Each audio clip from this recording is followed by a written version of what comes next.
Mă simt onorată. Dacă am făcut ce am făcut, n-am făcut singură. Am fost un grup de inițiativă, cum bine știți. Fiecare ne-am implicat. Deci chiar fiecare a făcut ce a putut, ce s-a priceput mai bine. Sperăm că a ieșit un lucru frumos. Că domnul dascăl Vasile Florea nu este uitat, nu va fi uitat niciodată. Trăiește nu prin această statuie, prin sufletele noastre, prin noi și prin copiii copiilor noștri. Vă mulțumesc că ați venit în număr atât de mare aici. Sunt foarte emoționată. Vă mulțumesc încă o dată. Mulțumim celor care ne-au ajutat. Eu și Reșa. Mulțumim pe... Le-am oferit certificatul de om. Să știți că mare lucru este să fii om și ați văzut că deja copilașii de la școala primară Vasile Florea din Văleni sunt pregătiți aici în fața bustului. Doamnele învățătoare, profesoare, Florea Cornelia, respectiv Tofan Cristina, le-au pregătit un mic moment artistic, un mic omagiu pe care îl aduc și ei, așa cum știu, așa cum se pricep copiii noștri.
Și te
mă duc cu ele.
Părinții bine sunt, mai există ceva scurt. Cât pădurile ne dor și avem un viitor, cât trecutul ține minte, mai există lucruri sfinte. Când luceafă în răsare și în cer sărbătoare și e pace pe pământ, mai există ceva sfânt. Când avem un sat de varte și un grai fără de moarte, când ai cui zice părinte, mai există lucruri sfinte. Așa de trist să cugeți că într-o zi, poate chiar mâine, pomii de pe alee, acolo unde-i vezi,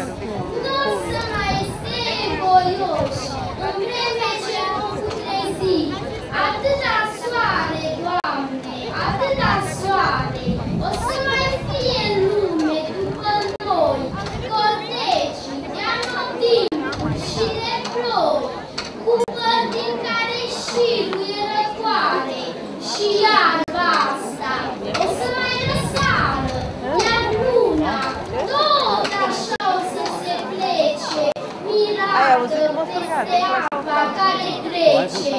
Noi zic, nu o să fim a doua oară și mai așa ciudat că se mai poate găsi atâta vreme pentru ură, când viața e de-abia o picătură între minutul acesta care bate și celălalt și-mi pare neînțeles și trist că nu privim la cer mai des, că nu culegem flori, că nu zâmbim noi, care așa de repede murim. Enigmatic și cuminți, terminându-și rostul lor, lângă noi se sting și mor, dragii noștri, dragi părinți, cheamă-i, Doamne, înapoi, că-și așa-au dus-o prost, și fă-i bine cum a fost, fă-i mai bine decât noi, pentru cei ce ne-au făcut, dă un ordin de ceva, să-i mai poți întârzia, să o ia de la început, au plătit cu viața lor, ale fiilor eroi, Doamne, fă-i nemuritori, pe părinții care mor, ia priviți cum se duc, ia priviți cum se sting, lunări în curbi de duc, parcă tac și parcă ning, plin de boli și suferinți, ne întoarcem în pământ. Cât mai sunt, de cât mai sunt, mângâiați-i pe părinți. E pământul tot mai greu, despărțirea-i tot mai grea. Sărut mâna tatăl meu, sărut mâna mama mea, dar de ce priviți așa? Fata mea și fiul meu, eu sunt cel ce va urma, dragii mei, mă duc și eu. Sărut mâna tatăl meu, sărut mâna mama mea, rămas bun băiatul meu, rămas bun fetița mea, tatăl meu, băiatul meu, mama mea, fetița mea.